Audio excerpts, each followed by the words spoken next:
The Senate Committee on Education will come to order. Madam Secretary, please call roll. Senator Buck, Senator Doniati, Senator Flores, Senator Hammond, Senator Neal, Senator Titus, Chair Lang. We have 4 members present. We do have a quorum. Please mark all other members as absent excused and mark them as present as they make their way into the committee.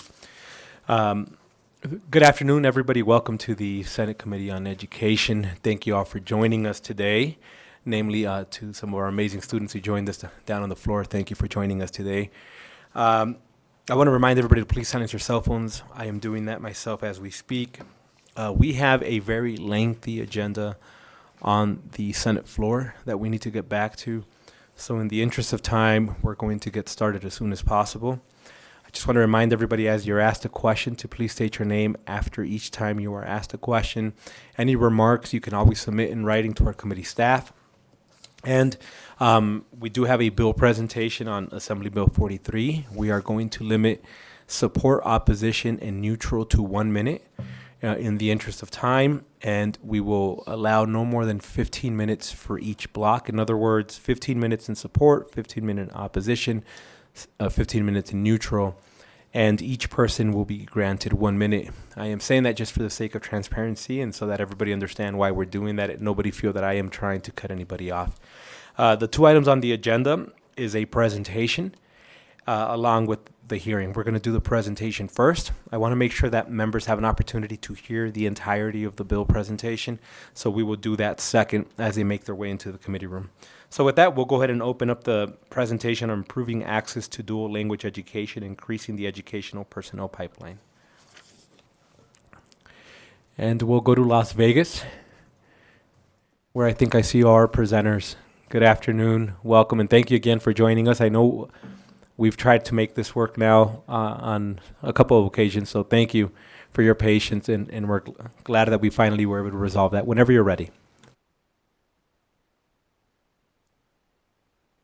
Good afternoon, and thank you, Vice Chair State Senator Flores. We are very privileged and honored, and I'll start with, for the record, my name is Ramona Esparza.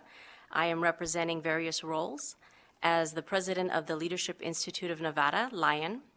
Secondly, I am wearing another hat as the co-vice president of the Nevada Association of Latino Administrators and Superintendents, NV-ALAS.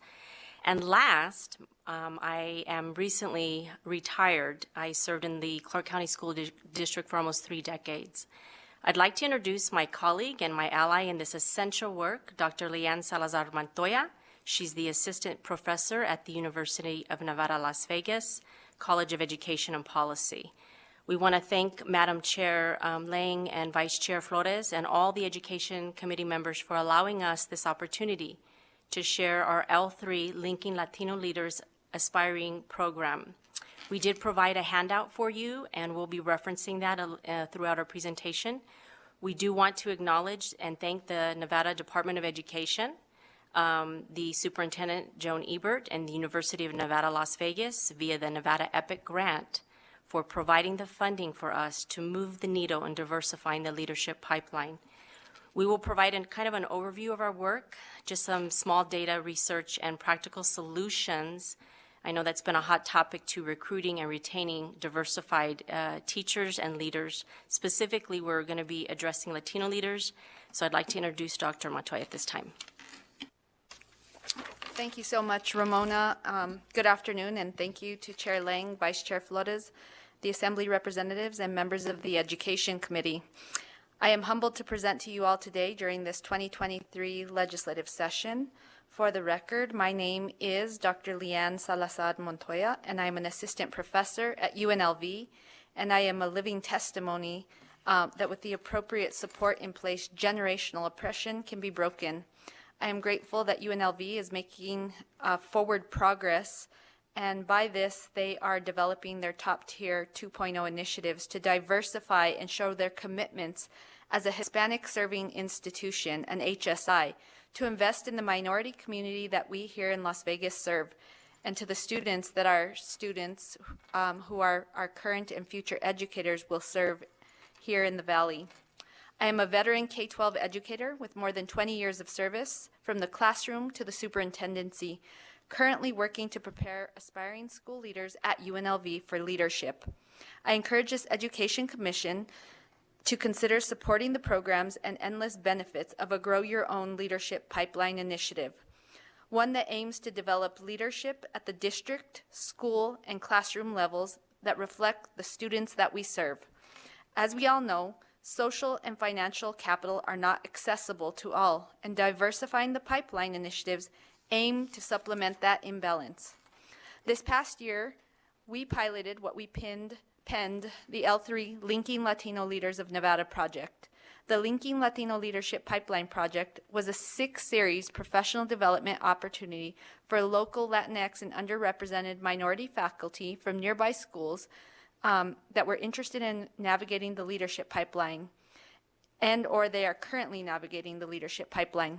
The professional development series allowed researchers to collect honest and authentic data about the alarming number of Latinx leaders, 8% at the start of this study in Clark County, as compared to the high percentage, 48% of Latinx students here in Clark County.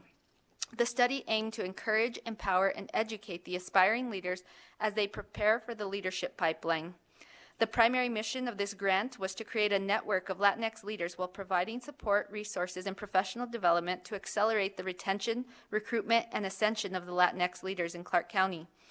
This project has the potential to impact the restructuring of policies and practices related to the recruitment, retention, and professional development over time, and to provide a stronger foundation for a more diverse workforce representative of the current ethnic makeup of the state of Nevada. In response, I have developed a free leadership academy, the L3, in conjunction with UNLV, CCSD, Nevada ALAS, Lion, and individual local leaders. The collaborative I've penned, Linking Latino Leaders, aims to identify, recruit, and support and encourage our underrepresented educators to enter the pipeline. It is a free, curriculum-based leadership preparation program rooted in best practices, focused on leveraging local leaders' potential and providing an equitable opportunity to access the resources, opportunities, and potential to serve students locally, whereby these educators can serve as windows and mirrors for the students across the valley. These sessions are a safe place and aim to encourage, support, and empower those who have historically been marginalized, whereby barriers have prevented them and discouraged them from applying for key positions. Most of our participants are from diverse backgrounds. Research supports having leadership that mirrors students' backgrounds and culture and can make a positive impact on their student achievement. Students want and need leaders they can not only communicate with, but who can relate to their lived experiences. I urge this committee to support funding and the deployment of programs and efforts to meet students and educators' diverse needs, whether it be in the area of language or leadership needs. I ask that you look at the statistics. They are disproportionately imbalanced and more needs to be done. We need to repair the leaky pipeline and support our students of promise, formerly referred to as students at risk. There's a current trend, if you look at bills in California, where we try and erase deficit-minded thinking, and we refer to the students as students of promise as opposed to students at risk. I also encourage you to look at our infographic as we go through this presentation as well that has some of these statistics as well. And I want to give you a brief snippet. I recently presented to local ELL students from CCSD at the Latinos in Action event held recently at UNLV. And the respect that I, as a professor, garnered after engaging with multiple students when I had to code switch and address these groups of students in their first language, that being Spanish, I removed a barrier, and instantaneously the respect was earned. I fully engaged them, and the participants in this workshop excelled with the information that they received and that they walked away with. They say pictures are worth 1,000 words. And so again, I urge you to look at our infographic and look at the third page. The need exists and the benefits are endless. Further, I share with you on the written sheet that we provided to you 2 important quotes. I'm going to share one. Juana Bordas says, "Leaders who function as community stewards serve the collective and use power for the collective good. Serving people means growing their capacity and implies that everyone can contribute." With that, I pass you to Ramona. Ramona Esparza for the record. I would like to just say that as Dr. Montoya shared some of the past local data as research supports, a leaky pipeline is a system designed to channel something from one place to another that's flawed in such a way that it loses some quantity of what it carries before it reaches the destination. Our leaky pipeline is often used as a metaphorical reference to the way that members of certain demographics fail to continue to progress toward particular careers, leading to underrepresentation in related industries. If you would look at page 1 of the infographic that we provided, you can see the facts at a glance. And just kind of reviewing, because of the project was really focused on knowing that Clark County School District is a minority-majority school district with 48% of our student population is Hispanic, and there is only 12% of our administrators that are Latinx or Latino. It begs the question of why are we not growing our own, recruiting and retaining our next instructional assistants, teachers, administrators, and our future superintendents. And I know that in past sessions, I've heard some of the assembly express some of this, and I'll reference it really quickly, data on the Brookings International Report by also the Wallace Foundation. Nationally, there are large disparities in the representation of administrators mirroring the students they serve. And there are greater disparities in Clark County with both the administrative and the teacher pipeline. When there is a student population that is a majority with 78% collectively, it's evident that developing a student to teacher administrative pipeline is limited to non-existent outside of our L3 project targeting diversifying the pipeline. We do ask for your support. We do want additional funding, but here's the thing, community partnership and organizations need to expand these efforts and support so that we can see that our students see themselves, and it's our students that will benefit. We want to just leave you with a few other points in the infographic that when we consider a holistic community approach to solving these challenging staffing shortages and sustaining institutional knowledge of our teachers and our leaders, large systems often cannot fill the gaps of recruitment, support, and retention of our current Latino leaders. This project has been a community effort of internal and external partnerships with higher education, nonprofits, and CCSD to support our leaders in their roles. Some of the feedback that we received, I'm going to read 2 quotes for you. One of the participants said, I feel like participants such as myself need exposure to leadership examples and language to build confidence in topics needed to be successful. Another individual said, I believe leaders entering the pipeline need effective mentorship from highly experienced leaders. It's important that they are guided, supported, and cared for in order for them to achieve their full potential. Just some anecdotal, we've had 2 of our leaders currently placed into administrative roles, and we have 3 others that are continuing to seek, in addition to other aspiring teachers that are still currently in the program. I just want to kind of talk about the growing our own pathways to give you guys some solutions to think about what practically can we think about doing. I want to credit and note Dr. Shelley Cruz Crawford, who also participated in the Lion Leadership Academy, and she developed a capstone project with her colleagues to solve the place-based issue of not having enough licensed teachers, with paraprofessionals actually being expedited into the teaching profession. And I also want to share with you, as a former principal of a comprehensive high school in a Title I urban core setting, really the next superintendents and principals are sitting right in our students' chairs. I'll kind of give you a pseudonym of a student named Elena. She tutored newcomers on our Saturday Academy schools. We also had coursework that we provided as an elective class called Latinos in Action. It promoted self-efficacy, leadership, and community service of our Latino students.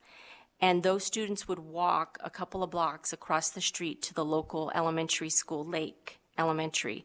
They were tutoring the students. When those students get that interest in teaching, then we were able to get them into the teacher and training courses that are provided at the high school level. We had a partnership with ENCHI, with Nevada State College, to be able to provide those students dual credits. So they were earning high school credit in addition to college credits to become teachers. The thing that I did as a principal, which was very strategic, was to hire them back as certified teaching tutors. And they would come back in the school and earn pay in addition to going to the college to become teachers in the future. These are our future substitutes. They become licensed teachers, and we are definitely aspiring to try to get them to become administrators. The last thing I want to share, and I kind of wanted you to know, is that I want to honor and acknowledge our late servant leader, Assemblyman Tyrone Thompson. I kind of am channeling him today by wearing a purple lapel pin. I don't know if you can see that. We had many conversations about the essential importance of mentoring our next generation of young people. And he would often reach out to me and have discussion of, Ramona, what can we do? How do we fix this? He was an unyielding supporter of having individuals that not only cared about our youth, but looked like him and me to be able to see themselves in us. He provided and promoted many efforts to move the needle. And we do have just a quick closing. Dr. Montoya is going to do that. Thank you for your patience. Dr. Leanne Salazar Montoya, for the record. In closing, I would just like to share that we had the opportunity to bring a diverse group of individuals to our L3 panel, which helped give an outside perspective to all of our Latino community that we were bringing for these particular trainings and professional development, and that made all the world of a difference because having an outside perspective allowed them to be creative and innovative. Recently, it was alarming going to a recent training that was held locally, and a local leader said that Clark County had no room for innovation. As a professor at the university level and a former K-12 educator, I would have to disagree. I believe that Clark County can't continue to do what they've always done. If we're going to remain 49th and 50th in the nation in education, that means that we need to be more innovative. We need to be creative. We need to have programs where we grow our own. Nobody knows better than the people who have served this district for a number of years. So as I close us out for the day, I am asking this committee to consider supporting the research and innovation that will recruit and support the diverse leadership efforts that L3 continues to work on. We want to ask that you invest in the educators' continued professional development that aims to help them demystify uncharted professional pathways. We also know that mentorship matters. So let's develop statewide policies that remove existing barriers and promote alternative pathways to the profession, leadership positions, and continued professional support. I do not believe that the teachers here in Clark County need to have 3 or 4 degrees before they can enter the leadership pathway program. I believe that you have it in your hands where you can create policies where these barriers can be removed and we can find other pathways for teachers who have dedicated their careers to serve this community and to move into the leadership pathway program. During the current study, many participants indicated the need for a structured, well-developed, focused setting for like-minded Latinx educators to receive professional development, networking, mentoring, and a solid foundation to guide their ascension to the next level leadership. Help support this project and others that will help the continued efforts to build the pipeline project for a more inclusive staff that will be reflective of the students they serve. Let's find ways to engage our community and to fill the vacancies across Clark County in meaningful ways.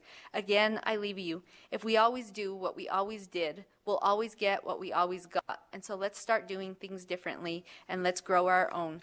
Again, we ask you to support programs like ours and to help our teachers feel supported. Thank you.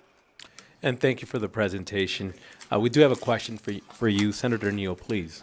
Thank you, Vice Chair. So I saw for the L3 program linking Latinx leaders, what kind of training do you guys do related to classroom management, right? We've heard, well, pretty much this entire session, the theme has been school safety and other things, right?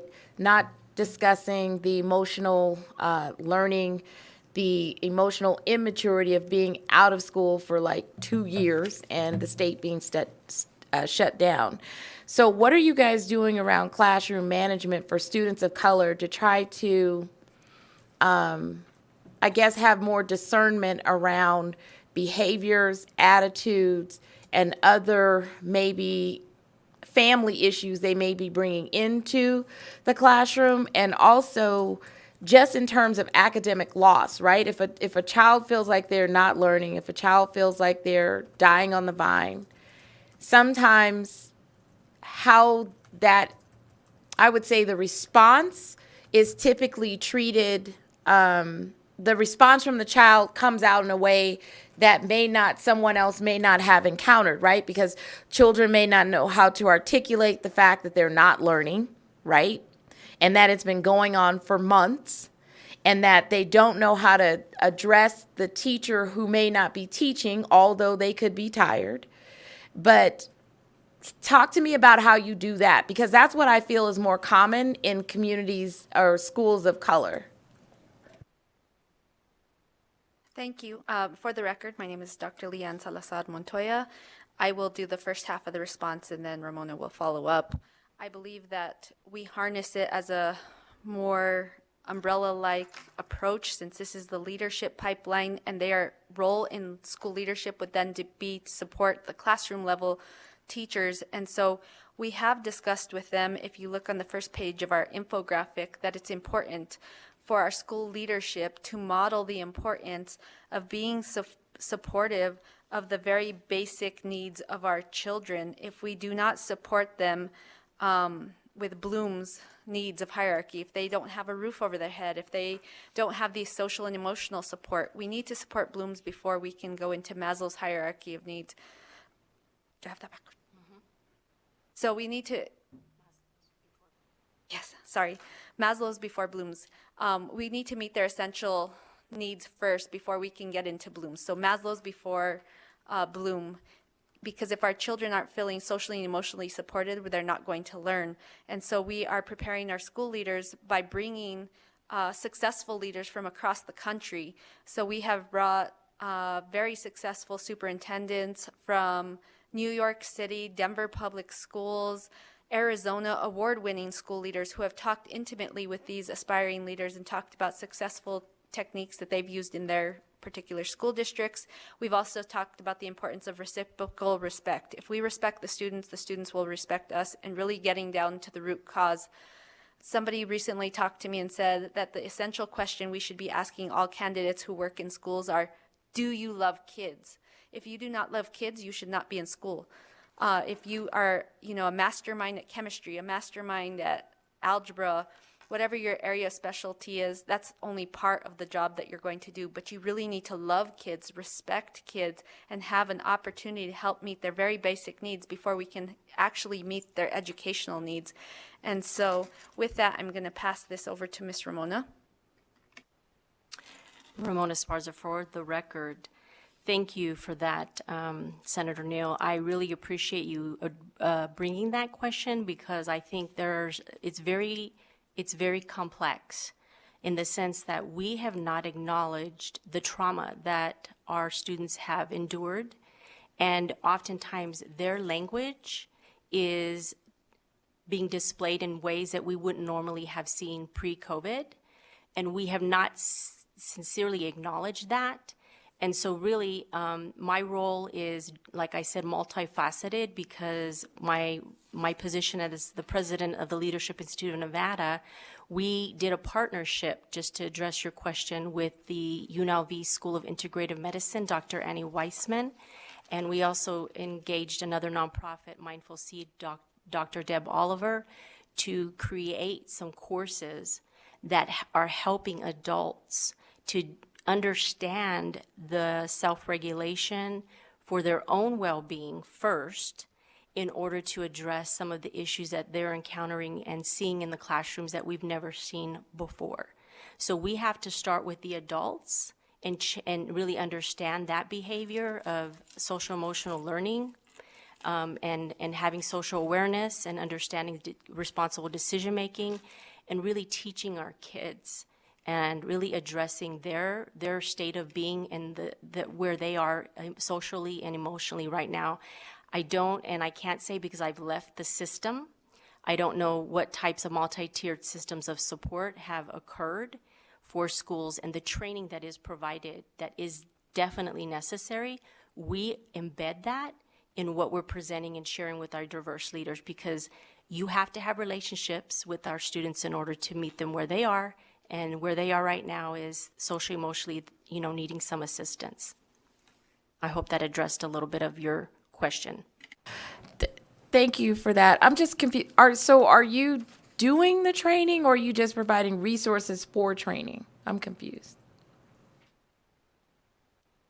Dr. Leanne Salazar Montoya for the record. We had 6 sessions, as mentioned, where we had day-long sessions with all of the participants. I think it came out close to 60 hours of free professional development. We did a flip model.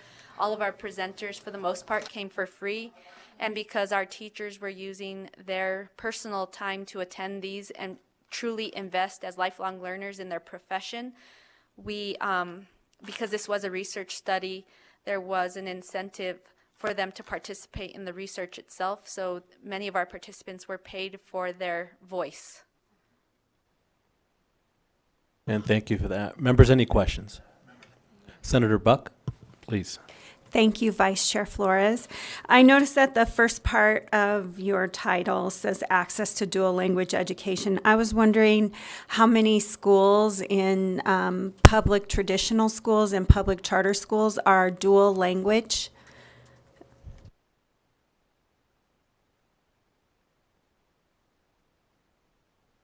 At this current time, we're not here.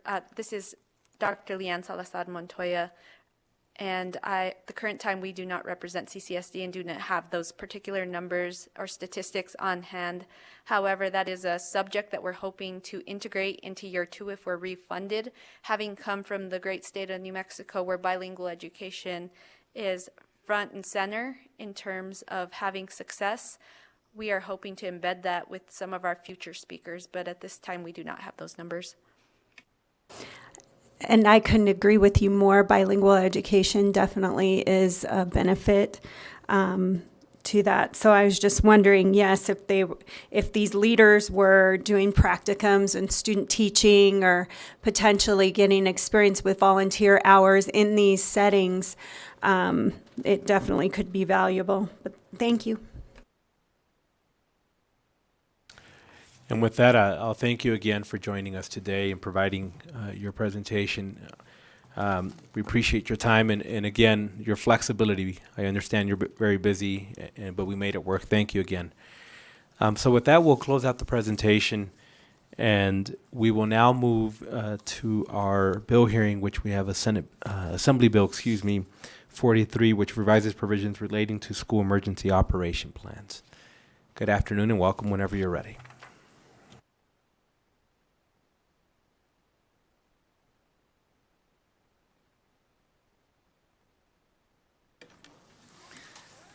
Good afternoon, Vice Chair, committee members, and guests. For the record, I'm Megan Hall. I'm the Planning Supervisor for the Division of Emergency Management and Homeland Security, and I'm here to testify in support of Assembly Bill 43.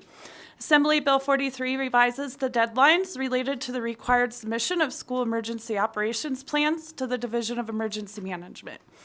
As required by NRS 388-245 subsection 3 and NRS 394-1688 subsection 2. It also revises the deadline for which the Division of Emergency Management is required to submit a report to the Superintendent of Public Instruction as required by NRS 414-040 subsection 5D5. These revisions add a specific deadline for submission of plans from Emergency Operations Plans Development Committees to their Board of Trustees or governing body on or before August 1st of each year. It changes the deadline for submission from Emergency Operations Plans Development Committees to the division from July 1st to August 15th of each year. It also revises the deadline for the division to report to the Superintendent of Public Instruction from August 15th to November 15th of each year. The ideology of this recommendation was brought up by school emergency managers and was then carried forward across the state and discussed with other local county school officials. Discussions were also held across educational sectors, including public, charter, and private schools. This change will have no impact on existing schools, both urban and rural, as they are always welcome to submit their plans earlier than the deadline. This bill will allow new schools working through licensing and planning processes to have better access to required members of the Emergency Operations Plan Development Committees and school committees prior to submission deadlines. These committees require members, such as a minimum of one parent or guardian from the district and/or school, to participate in the planning process. Changes to the deadline will also allow for the alignment of statutorily required plan submissions and reporting timeframes. The Division of Emergency Management receives plans from schools as well as jurisdictions, utilities, and resorts. For the 2022 calendar year, the division anticipated receiving 493 plans in total. Changing the date that the division is required to report to the Superintendent of Public Instruction to November 15th aligns the deadline with the resort submission deadline and allows the division to better streamline its processes for managing these duties. Thank you for your time. Sir Vice Chair, committee members, and guests, I will take any questions that you may have.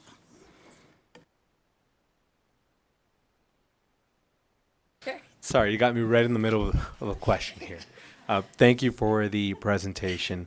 And at this time, we'll open up for questions. We'll start off with Senator Neal. I thought this bill, it is a simple bill, let me say that. But I guess I'm trying to figure out why you moved the date. Because I was looking at when school started, right? And I'm like, okay, we're talking about school safety, we're talking about emergency management plans, talking about licensing and operations, and now basically you cut, it was July 1, and you cut the time period. So you're supposed to start school and then approve the emergency plan? That doesn't make sense to me. Megan Hall for the record. Thank you for the question, Senator. The ideal is that the changes to support new schools through their licensing and planning processes. So they are required to have members like a parent or guardian or a student that they can include on these committees. So the idea is that as we have new schools working through licensing, they haven't quite gotten to the point of registration and having access to these members that they're required from their schools. So the ideal is pushing that deadline back a little farther, allows them just a little bit more time during that registration period to be able to get a hold of those members and recruit those people onto their committees. Now, the ideal behind that is that every school has a plan active before they ever have a student on campus.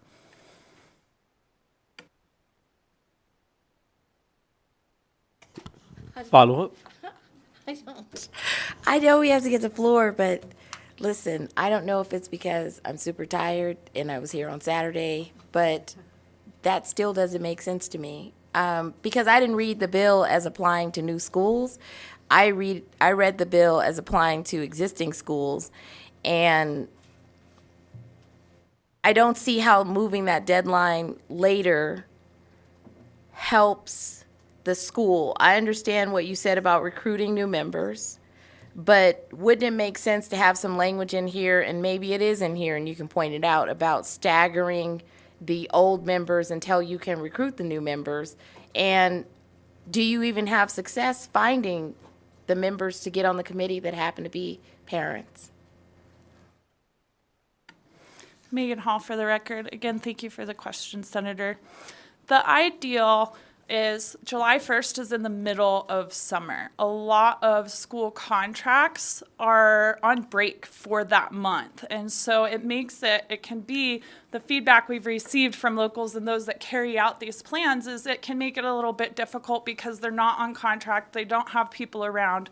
Now, existing schools will always be welcome to turn in their plan at any point during the year. As long as they have it turned into the database by the deadline, they can turn it in at any point. So existing schools typically tend to have their planning in the spring semester of the year before. So they start planning for the next year, the year before. Now, existing schools, they don't have the members that they had the year before. So existing schools can carry their committees and carry their members. They have the population to reach back into if somebody decides they don't want to sit on that committee again. But it's the new schools having actual access to those populations during that point in time where typically we are seeing a lot of schools and administrators that are on their contractual breaks. Okay, thank you for that. I just didn't understand because CCSD school started August 8th, and so I didn't understand that timeline. Absolutely, ma'am. Megan Hall, for the record, I would be more than happy to meet with you offline if you would like. Members, any additional questions? Seeing none, thank you both for the presentation. Appreciate your time. At this time, I'd like to invite those wishing to testify in support of Assembly Bill 43 to please come forward, either in Carson City or Las Vegas. We'll start here in Carson City. Good afternoon, welcome. Thank you, Mr. Chairman and members of the committee. For the record, my name is Mary Przenski, here representing Nevada Association of School Superintendents. We supported this bill on the Assembly side, and we're supporting it here again. Let me just give you an example, like Carson City School District puts their plan in April. Before the following school year. So I think there are a lot of districts do that. And if you want specific times when the districts are putting in their plans, I can get that for you. So thank you. Thank you for joining us. Anybody else wishing to testify in support of Assembly Bill 43? Seeing none, BPS will go to the phone line. Support for Assembly Bill 43. Chair, the public line is open and working, but there are no callers in support at this time.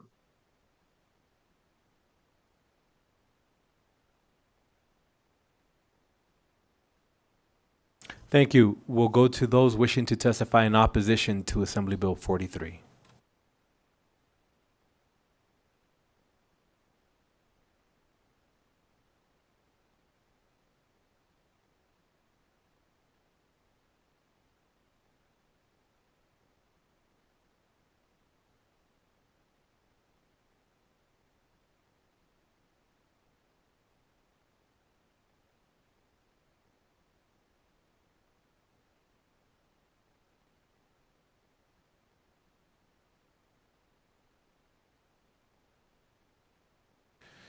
BPS, do we have anybody in opposition for Assembly Bill 43? Chair, there are no callers who will testify in opposition at this time. And seeing none in Carson City or Las Vegas, we'll stay on the phone. BPS, anybody in the neutral position for Assembly Bill 43? Chair, there are no callers willing to testify at this time. Thank you. And with that, any closing remarks we may have? Seeing none, we'll go ahead and close out the bill presentation on Assembly Bill 43. And lastly, on our agenda, we have those wishing to join us for public comment. Anybody wishing to join us for public comment?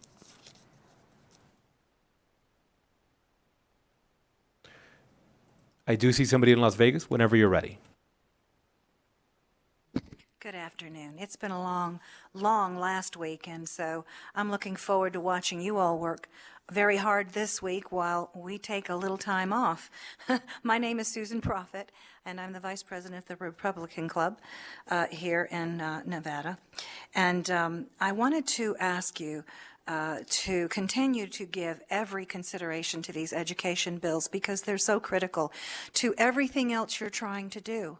The basic infrastructure of Nevada needs to be addressed, as I'm sure you know, because I see you trying. And I've enjoyed watching the bipartisan bills that you've addressed because it shows teamwork, and I do appreciate that. I would like to mention AB 400, the K through 12 education omnibus. Please pass that. And AB 330, school discipline, please pass that. And SB 412, crime and public safety, absolutely we need you to pass that. And SB 405, election administration, please. And SB 431, government. I have to cut you off just because unfortunately we are at the minute and we need to get back to Senate floor. But thank you again for joining us. Thank you for your time and your work. Thank you. We appreciate you stopping by and joining us today. Anybody else wishing to testify in public comment?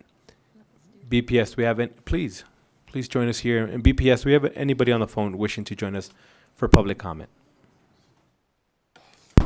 Chair, there are no calls to provide Perfect. public comment at this time. Thank you. We'll stay here in Carson City, please. Thank you, Mr. Chair, and members of the Education Committee. Good to see familiar faces today. I'm here as Chair of the Clark County Black Caucus and also the Executive Director for the Black Student Union Network in partnership with Clark County School District. As you can see behind me, I just would like to say to you on behalf of all of our students that are in the building today, they are here learning and enjoying very much the process. And just wanted to speak on 3 particular legislative agenda items that's most on their minds, and that is mental health, having access to mental health, and also sustaining future funding for the continuation of mental health services that they're currently receiving once ARP money is gone. They are utilizing telehealth extensively. In addition to that, the other thing that the students are most concerned about and on their legislative agenda while they're in the hallways talking to legislators is also around school safety and also multicultural education. Standards are not implemented yet, and they'd like to see what can the legislature do to help make that happen. Lastly, around quality education, accessing quality education. There are disparities that still exist for African American students, and they would like to see those things better addressed so that they have more access to mastering academic standard English, for example, as well as higher education opportunities with AP and other programs, as well as access to CTE programs that are going to lead to college and career opportunities for them. And with that, thank you so much for your time. Yvette Williams, I did say that at the beginning though, Yvette Williams, Chair of Clark County Black Caucus. Perfect. Thank you so much for your time. And thank you again for joining us. And it's wonderful to see so many amazing students here. This is your building, and we are here to serve you. So we appreciate you being here. It means a lot. Anybody else wishing to join us for public comment? Seeing none, we thank you, and I appreciate everybody working with us so that we could wrap this up as soon as possible. As you all know, we are going to be summoned immediately now back to the floor, but I think we have a few folk that would like to make some remarks. Please. Mr. Vice Chair, we couldn't get one of the students to come up and say something. Not one of the students. Not one. I'm looking at one of them right now. Not one of the students. There we go. Come all the way up here. Just please state your name for the record.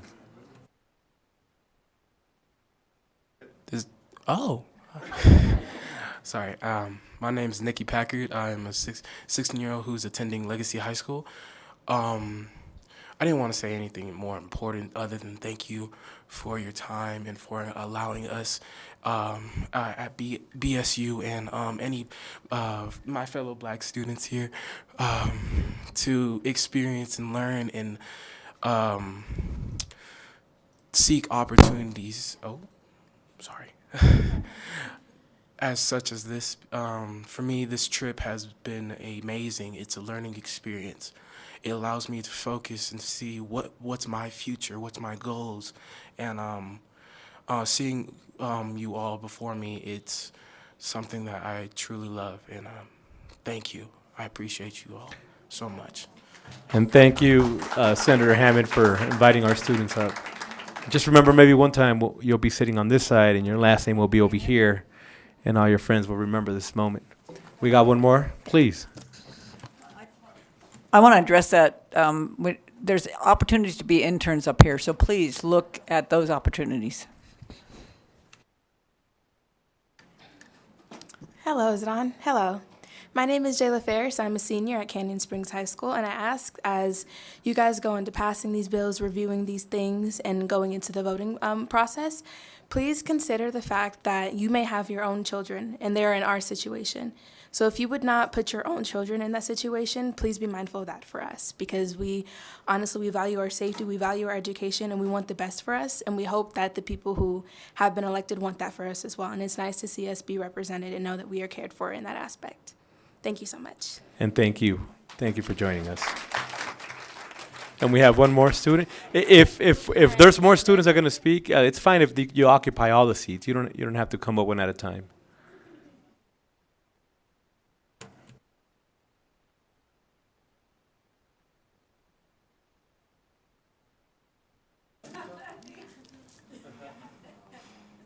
Hello, my name is Michaela Gardner. It's great to see so many familiar faces. I'm a student at Canyon Springs High School, a current sophomore, and I really believe that access to our mental health situation is important. As someone who is currently going through our school system and struggling with mental health and not being able to get that access either because of lack of money or religion reasons, mother, father, I think it's very important that students have that access. And I know that there's a certain degree, since we're currently on a type, we don't really have any social workers that are coming in. I understand that there's only so much you guys could do, but I ask you guys to please take it into consideration for the benefit of not only minorities, but all students. Thank you. And thank you for joining us. Please, whoever wishes to go next. Okay, hello. Okay, hi, my name is Marcia LeBlanc, and I'm a senior at Northwest Korean Technical Academy. And I just want to come up and thank you guys as well for allowing us to come in and sit in on these hearings and understand how these hearings work and how they're processed and how you guys hear the different point of views being presented to you. I want to thank you for allowing us to be given these opportunities, these internships and sit-ins as well. I thank you for allowing us students to allow you to see our perspectives on things and taking those into consideration as well, as they often they fall on deaf ears and they're not really appreciated or actually put into the curriculums or the different hearings or bills you're passing. And so I thank you for allowing us to kind of have our voice be heard and be seen as well. So yes, I thank you again for everything. Thank you for that. Can I say, this is what I hope. I hope that you guys, when you're out of school, because Canyon Springs in my district, but when you get out at 2:00, look up the agenda, call in. If there are issues on the Assembly Ed agenda or the Senate Ed agenda or in Health and Human Service agenda where there are issues that you care about, I suggest you call in that number on the agenda to get your voice heard.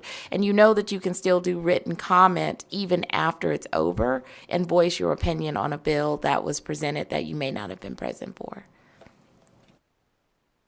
Please. Hi, my name is Sky Feldmeyer. I'm a current sophomore at Canyon Springs High School, and I just wanted to talk about one of the major themes that we have brought up earlier. The very first theme that was brought up was the mental health, advocacy for everybody, not just high schoolers, but also the littler kids and the middle schoolers and elementary schoolers. I have a little sister who recently went through a big change in her life. She went through a lot during school, and without resources for mental health, I don't think it would have gone down a very good path. So funding for this, even after 2025, after many of us graduate, should be extended even further so that we can help not only this generation right here, but so many of our younger siblings and younger cousins and everybody in our community. And thank you for joining us. Please. I'm Rena Stevenson. I'm a senior at Northwest Career and Technical Academy. And regarding the mental health and also the safety aspects in school, I feel like our schools could implement more educational aspects regarding our cultural education. And we can definitely use more safety in the sense of cultural safety, because in my school I do know that it's a lot of students that don't respect the culture barrier between not just black students, but all students of color and things of that such. And I feel like when you guys pass these bills, it would really be great if you guys could implement things that would like get more education, like sponsored, like for example, it's programs like Hazel Health that help us like talk to people about the situations we go through, not only at home, but at like school. And I feel like these things are very underfunded and underlooked. And then when the funding goes towards schools, they don't fund things like these programs. And I do really hope that you guys take into consideration things like that. Thank you. And thank you for joining us, please. Hello, my name is Jade Hawkins. I'm currently a junior attending Desert Oasis High School. And I just wanted to say that though we are here representing black student unions, I feel that it's important to kind of advocate for the other ethnicities that don't have an entire student union here, pushing them in this direction.